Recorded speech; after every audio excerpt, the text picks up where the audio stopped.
Stéphania prit une profonde inspiration alors qu'elle se tenait devant le bâtiment de l'entreprise. C'était l'entreprise de son père, un endroit dont elle avait beaucoup entendu parler, mais auquel elle n'avait jamais vraiment appartenu. Elle venait de rentrer après avoir terminé son master à l'étranger, et au lieu de prendre un poste élevé comme beaucoup s'y attendaient, elle commençait tout en bas de l'échelle, en tant que femme de ménage. C'était l'idée de son père. Il voulait qu'elle découvre la réalité par elle-même, qu'elle comprenne comment l'entreprise fonctionnait vraiment, non pas à travers des réunions ou des rapports, mais en étant parmi les employés, de manière invisible et discrète. Surtout, il voulait qu'elle vive l'expérience de voir comment les gens traitent quelqu'un qu'ils pensent sans pouvoir ni influence. Stéphania ne protesta pas. Elle était curieuse. Comment les employés se comportaient-ils lorsqu'ils pensaient que personne d'important ne les observait? Étaient-ils gentils et respectueux envers tout le monde? Ou changeaient-ils d'attitude en fonction du statut d'une personne? Elle voulait le savoir. Habillée de vêtements simples, Stéphania entra dans le bâtiment, ressentant un mélange de nervosité et d'excitation. Madame Clémence, une employée senior, l'accueillit avec un sourire poli. « Vous devez être Stéphania », dit-elle chaleureusement. « Monsieur Palembert m'a parlé de vous. Bienvenue. » Stéphania sourit. « Merci, madame. » Madame Clémence la conduisit dans le couloir jusqu'au bureau principal où les autres employés étaient déjà occupés avec leurs tâches matinales. « Tout le monde, voici Stéphania, notre nouvelle femme de ménage, » annonça Madame Clémence. « Elle sera responsable de garder cet endroit propre. » Certains employés levèrent à peine les yeux, d'autres adressèrent de légers hochements de tête sans intérêt. Mais un homme, Jacques, s'adossa à sa chaise avec un sourire narquois. « Femme de ménage, hein » marmonna-t-il. Stéphania fit semblant de ne pas remarquer. C'était précisément pour cela qu'elle était là, pour voir qui les gens étaient vraiment lorsqu'ils pensaient qu'elle n'était rien. Le lendemain matin, Stéphania se tenait devant le miroir, ajustant son uniforme bleu et blanc de femme de ménage. Cela lui semblait étrange. Elle avait grandi dans le luxe ne portant que les vêtements les plus raffinés, mais cet uniforme représentait bien plus qu'un simple emploi. C'était son billet pour le vrai monde, une chance de voir la vie sous un angle différent. Sa mère lui avait toujours rappelé que la richesse était un privilège, pas un droit. Sa mère, qui n'avait jamais oublié ses origines modestes, avait veillé à ce que Stéphania n'oublie pas non plus. Dès son plus jeune âge, elle lui avait appris à cuisiner, à faire le ménage et à accomplir des tâches simples. Le respect se mérite par la façon dont tu traites les autres, pas par l'argent que tu possèdes, disait-elle toujours. Avec ces mots en tête, Stéphania attacha ses cheveux, prit ses fournitures de nettoyage et entra dans le bureau. Dès qu'elle franchit la porte, elle sentit un changement d'atmosphère. Certains employés la remarquèrent à peine, d'autres la regardèrent avec une curiosité modérée. Mais une personne en particulier fit bien comprendre qu'il n'était pas impressionné. Jacques. Jacques, un employé senior connu pour son arrogance et sa voix forte, la regarda de haut en bas avec un sourire moqueur. « Ah, la nouvelle femme de ménage », dit-il d'un ton sarcastique. « Timing parfait, j'ai renversé du café sur mon bureau. Nettoie ça. » Stéphania regarda le bureau. Le café avait clairement été renversé volontairement. La tasse était couchée sur le côté, le liquide dégoulinant sur le sol. Elle jeta un coup d'œil à Jacques, qui croisa les bras, la regardant comme si elle était un divertissement. Elle sentit son cœur se serrer de colère, mais elle se rappela pourquoi elle était là. Prenant une profonde inspiration, elle prit le chiffon de nettoyage et commença à essuyer le désordre. « Tu es lente, » ricana Jacques. « Si tu veux durer ici, tu ferais mieux d'apprendre à être plus rapide. » Stéphania ne dit rien. Elle continua à nettoyer, gardant son visage impassible, même si elle sentait la chaleur de l'embarras lui monter au cou. « C'est mieux comme ça, » dit Jacques en s'adossant à sa chaise. « Ce n'est pas juste, » dit Mahé à Jacques. « C'est la femme de ménage de l'entreprise, pas ta servante personnelle. » Jacques tourna lentement la tête et esquissa un sourire moqueur. « Occupe-toi de tes affaires, Mahé. » Mahé secoua la tête. « Ce n'est pas juste et tu le sais. » Jacques l'ignora et se tourna à nouveau vers Stéphania. « Alors quoi ?» demanda-t-il en croisant les bras. Stéphania sentit les regards des autres employés dans la pièce. Elle savait qu'elle devait rester silencieuse et garder sa couverture, mais là, c'était au-delà du respect. Elle avala sa fierté et secoua la tête. Puis, dès qu'elle eut terminé, Jacques attrapa une feuille de papier, la froissa et la jeta par terre, juste devant elle. « Oups !» dit-il avec un sourire faussement innocent. « J'ai raté la poubelle. » Stéphania serra les poings, mais ravala sa fierté et ramassa le papier. Jacques éclata de rire. « Bien, tu apprends !» Alors que Stéphania se redressait, elle croisa le regard de Mahé, un employé qui avait observé la scène en silence. Contrairement à Jacques, il avait l'air mal à l'aise. Leurs yeux se rencontrèrent un bref instant, et Stéphania perçut une excuse silencieuse dans son regard. Elle esquissa un léger sourire, puis s'éloigna. Elle venait juste de commencer, mais elle savait déjà que ce serait bien plus difficile qu'elle ne l'avait imaginé. Stéphania avait enduré beaucoup de choses en seulement quelques jours, humiliations, insultes et traitements injustes. Mais elle était restée calme, observant et prenant mentalement note de ceux qui montrèrent de la gentillesse et de ceux qui suivaient aveuglément Jacques. Aujourd'hui, cependant, les choses prirent une tournure plus sombre. C'était en fin d'après-midi et la plupart des employés étaient soit à leur bureau, soit en pause. Stéphania nettoyait la salle de conférence lorsqu'elle entendit le clic de la porte qui se referma derrière elle. Elle se retourna et trouva Jacques appuyé contre la porte, les bras croisés, un sourire suffisant sur le visage. « Tu travailles dur, dit-il en s'approchant.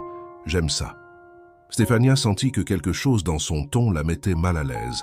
Elle avait déjà côtoyé suffisamment d'hommes arrogants pour reconnaître quand ils pensaient avoir du pouvoir sur quelqu'un. Elle garda une expression neutre. « J'ai du travail à faire, Jacques, si vous voulez bien m'excuser. » Avant qu'elle ne puisse le contourner, il tendit la main et toucha son bras, ses doigts s'attardant plus longtemps que nécessaire. Stéphania se figea. « Tu sais, » dit Jacques en baissant la voix, « je pourrais te faciliter les choses. » Stéphania retira vivement son bras, une sensation de dégoût lui parcourant la peau. « Que voulez-vous dire » demanda-t-elle, la voix tendue. Jacques esquissa un sourire en coin. « Je veux dire que tu es nouvelle ici, mais j'ai de l'influence. Je pourrais m'assurer que tu sois mieux traitée, que tu aies de meilleures opportunités, peut-être même quelque chose de plus grand que ce boulot pathétique de femme de ménage. Tout ce que tu as à faire, dit-il en se penchant légèrement, c'est de me rendre heureux. » L'estomac de Stéphania se tordit de dégoût. Elle recula d'un pas sans détourner les yeux. « Non, dit-elle d'une voix ferme. » Le sourire de Jacques s'effaça légèrement. « Réfléchis-y, ma belle. Tu travailles dur, mais personne ne te respecte. Moi, je pourrais changer ça. Je pourrais te protéger. » Stéphania serra les poings. « Je n'ai pas besoin de votre protection. » L'expression de Jacques s'assombrit. « Tu devrais faire attention à la façon dont tu me parles.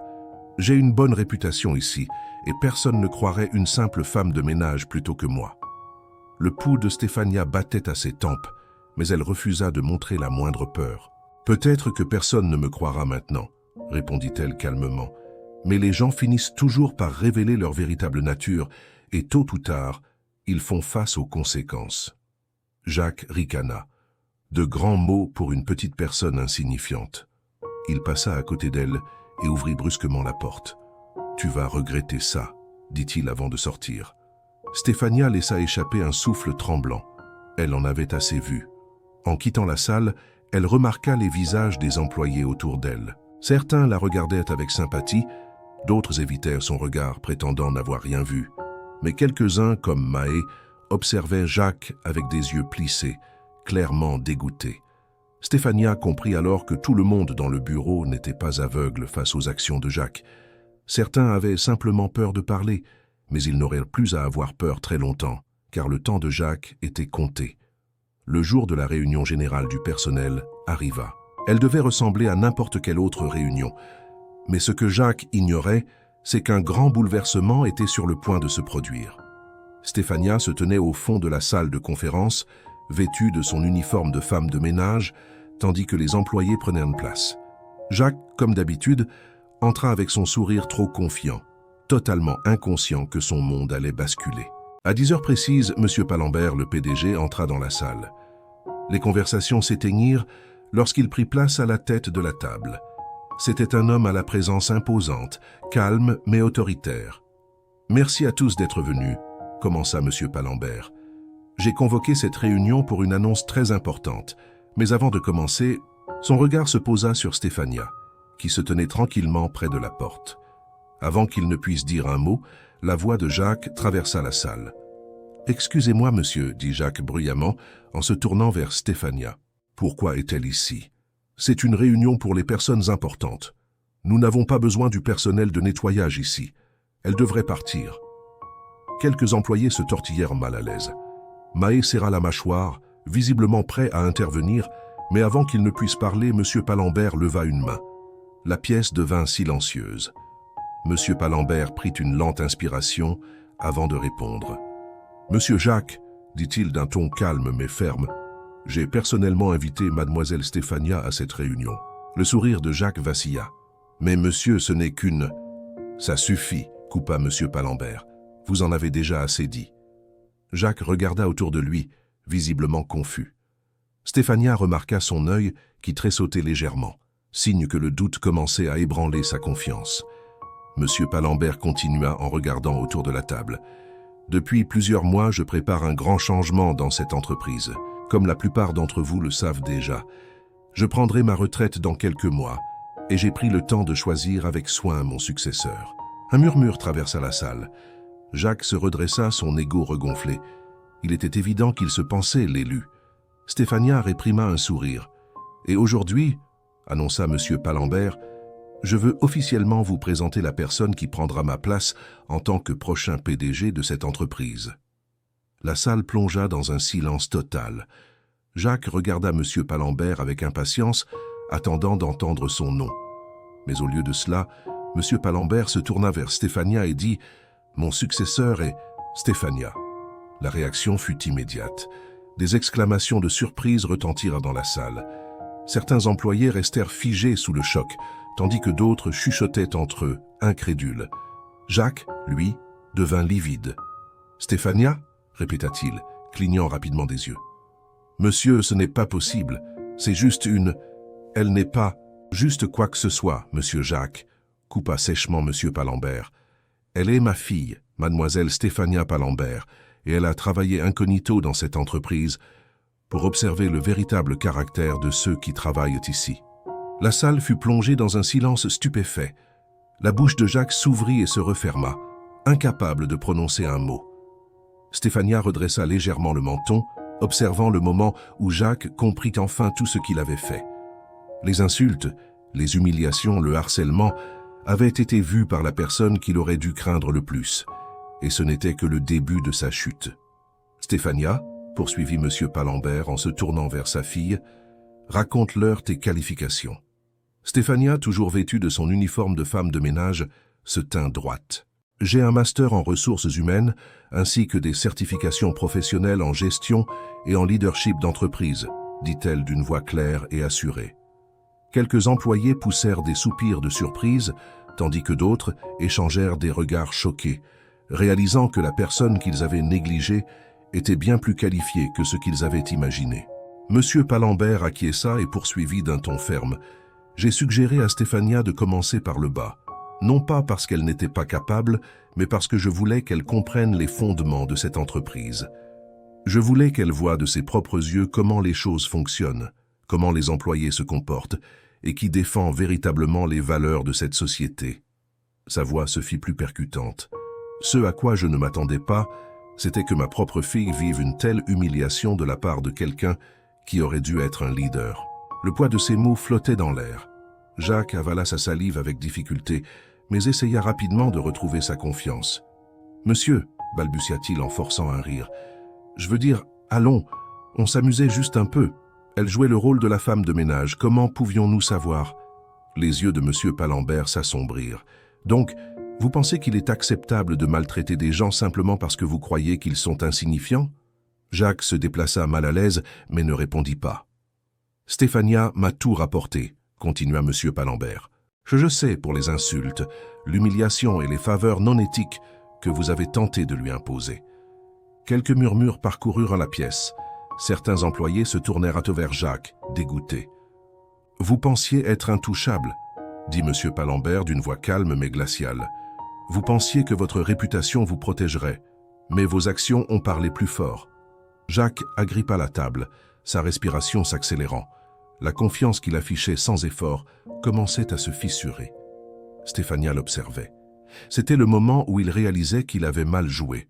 Monsieur Palembert prit une profonde inspiration et se pencha en arrière dans son fauteuil. « Cette entreprise ne tolère pas l'abus de pouvoir, Jacques, dit-il, et il y aura des conséquences pour votre comportement. » Le visage de Jacques perdit toute confiance, et pour la première fois, il parut effrayé.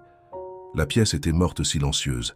Tous les regards étaient tournés vers Jacques, dont le visage était désormais pâle de peur. Son arrogance avait disparu, remplacée par quelque chose qu'il n'avait jamais anticipé, la panique. Monsieur Palembert le regarda avec un regard froid et déçu. « Jacques, à partir de maintenant, vous êtes licencié de cette entreprise. » Les yeux de Jacques s'élargirent d'horreur. « Monsieur, s'il vous plaît, vous ne pouvez pas faire ça. » Monsieur Palembert resta impassible. « Cette entreprise n'a pas de place pour des hommes comme vous. Je ne permettrai pas qu'un homme qui abuse de sa position continue de travailler ici. » Jacques vacilla en arrière, les mains tremblantes. « Monsieur, s'il vous plaît, j'ai une famille, une femme, des enfants. Ils dépendent de moi. » Stéphania regarda alors le désespoir envahir sa voix. Monsieur Palembert se pencha légèrement en avant, son expression changeant. « Vous avez oublié votre femme et vos enfants quand vous vouliez ma fille, n'est-ce pas ?»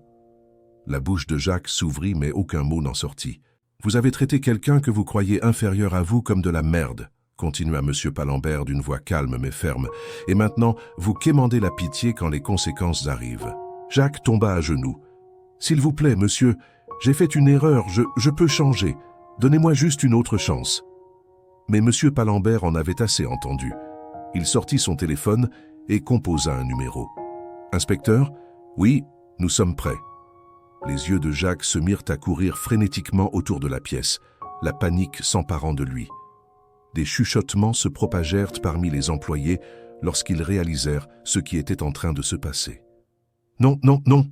murmura Jacques en secouant la tête. « Monsieur, s'il vous plaît, ne faites pas ça. » Avant qu'il ne puisse dire un mot de plus, les portes du bureau s'ouvrirent en grand.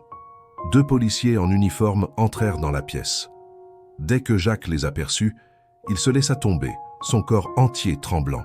« Monsieur Jacques !» dit un des policiers. Jacques se tourna vers Monsieur Palembert, des larmes se formant dans ses yeux. « S'il vous plaît, monsieur, je jure que je n'avais aucune mauvaise intention. Tout ça, c'était un malentendu. » Stéphania ne ressentit aucune sympathie. Elle avait vu sa véritable nature, comment il riait quand il l'humiliait, comment il la menaçait, comment il l'avait touchée sans permission. Ce n'était pas un malentendu. Monsieur Palembert fit un geste vers les policiers. « Emmenez-le !» Un des policiers attrapa Jacques par le bras, tandis que l'autre sortait une paire de menottes. « Non, s'il vous plaît, ne faites pas ça !» Jacques cria en luttant, mais c'était inutile. Toute la pièce observa en silence, tandis que l'ancien puissant Jacques s'était traîné hors de la salle comme un criminel.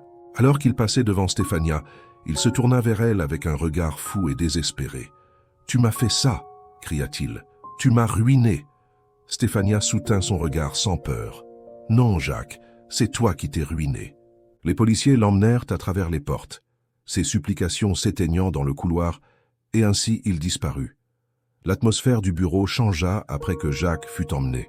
La tension qui avait persisté pendant des semaines sembla se dissoudre, remplacée par un mélange de soulagement, de culpabilité et de réflexion.